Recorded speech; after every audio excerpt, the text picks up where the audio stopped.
नमस्कार, मैं हूं शिखरदीप और आप देख रहे हैं वीटीवी इंडिया। खबर यूपी के बलिया जनपद के फेफना विधानसभा क्षेत्र से है, जहां भारतीय जनता पार्टी ने आगामी विधानसभा चुनाव को लेकर अपनी तैयारियां तेज कर दी हैं। पूर्व मंत्री उपेंद्र तिवारी ने पार्टी पदाधिकारियों और कार्यकर्ताओं के साथ बैठक कर चुनावी रणनीति पर चर्चा की। बैठक में नरही थाना गोलीकांड में शहीद हुए विनोद राय की पुण्यतिथि को 12 अगस्त को शहादत दिवस के रूप में मनाने को लेकर भी विचार विमर्श किया गया।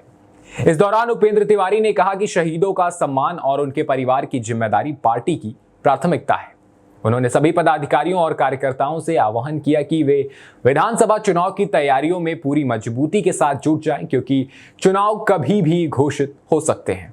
किस तरह का बैठक कार्यक्रम रहा? देखिए, आज फेफना विधानसभा के वरिष्ठ कार्यकर्ताओं की एक बैठक 12-13 अगस्त 2016 को, जब उत्तर प्रदेश के अंदर समाजवादी पार्टी की तानाशाही सरकार थी, जिसमें हत्या, लूट, बलात्कार चरम सीमा पे था, गुंडा राज कायम था।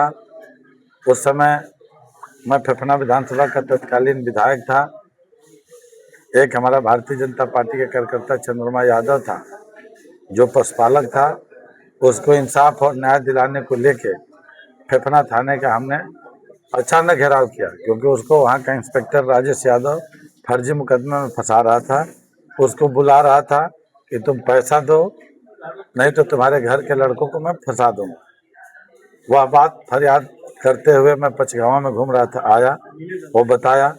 उसने कहा कि मैं गाय अयोध्या से खरीद के लाया हूँ, उसकी रसीद थी। रसीद अपने पॉकेट में लिया और इस मामले को लेकर के मैं थाने का तो बात करने के लिए गया। बात करते करते बात इस तरीके की हो गई कि मुझे धरने पे बैठना पड़ा। इसकी सूचना मैं अपने पार्टी के शीर्ष नेतृत्व को दिया, बलिया के कप्तान से लेके कलेक्टर उस समय के तत्कालीन, और आईजी से लेके डीआईजी और डीजीपी तक इसकी पूरा सूचना देके जब न्याय नहीं मिला तो मैंने थाने का घेराव करना शुरू कर दिया। वह घेराव सुबह 11 बजे से शुरू हुआ, लेकिन रात 10 बजे एडीएम प्रशासन बलिया और एडिशनल एसपी रमैया यादव, उन दोनों के नेतृत्व में, दोनों की उपस्थिति में हजारों लोगों के ऊपर सैकड़ों राउंड गोलियां चलाई गई, लाठी डंडा से प्रहार किया गया, जनरेटर ऑफ कर दिया गया, जलियांवाला बाग भी फेल था, और वहां पे मेरी हत्या करने की साजिश से वहां पे गोलियां चलाई गई, जिसमें विनोद राय, हमारा भारतीय जनता पार्टी के कोषाध्यक्ष महामंडल के, शहीद हो गए, और दर्जनों की संख्या में महिलाएं और पुरुष पुलिस की गोली से और लाठी डंडे से घायल हुए। उसी घटना को लेकर के 2017 से ही हमने विनोद राय, जो हम लोगों के बीच का एक साथी शहीद हुआ था, उसकी हमने मूर्ति लगवाया, और प्रत्येक साल विनोद राय की श्रद्धांजलि सभा, उनकी शहादत व्यर्थ न जाए, उनकी श्रद्धांजलि सभा के रूप में हम सब याद करते हैं और उनकी श्रद्धांजलि सभा मनाई जाती है। उन्हीं की तैयारी बैठक के लिए फेफना विधानसभा के सभी वरिष्ठ कार्यकर्ता यहाँ पर आए हुए थे, और आगामी 12 अगस्त को विनोद राय की श्रद्धांजलि देने के लिए यहाँ से सब संकल्प लेकर के गए, और फेफना विधानसभा में जाकर के अपने अपने इलाके से तैयारी करने के लिए गए।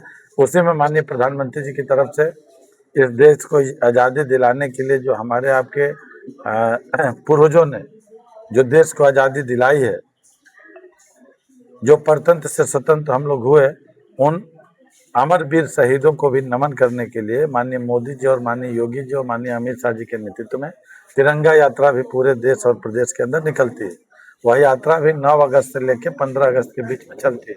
तो उन वीर शहीदों को नमन करने के लिए, साथ साथ विनोद राय को भी नमन करने के लिए, दोनों कार्यक्रम को जोड़ करके प्रत्येक साल हजारों की संख्या में मोटरसाइकिल हर बूथ से निकलते हैं हमारे सभी बूथ के कार्यकर्ता, और आते आते नरही में एक पूरा कारवा हो जाता है, और हमारे समझ से हजारों की संख्या में विनोद राय जी को और अमर वीर शहीदों को नमन करते हैं।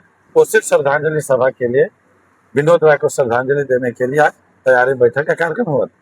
तो फिलहाल के लिए बस इतना ही। ऐसी तमाम खबरों के लिए बने रहे हमारे साथ और देखते रहे वीटीवी इंडिया।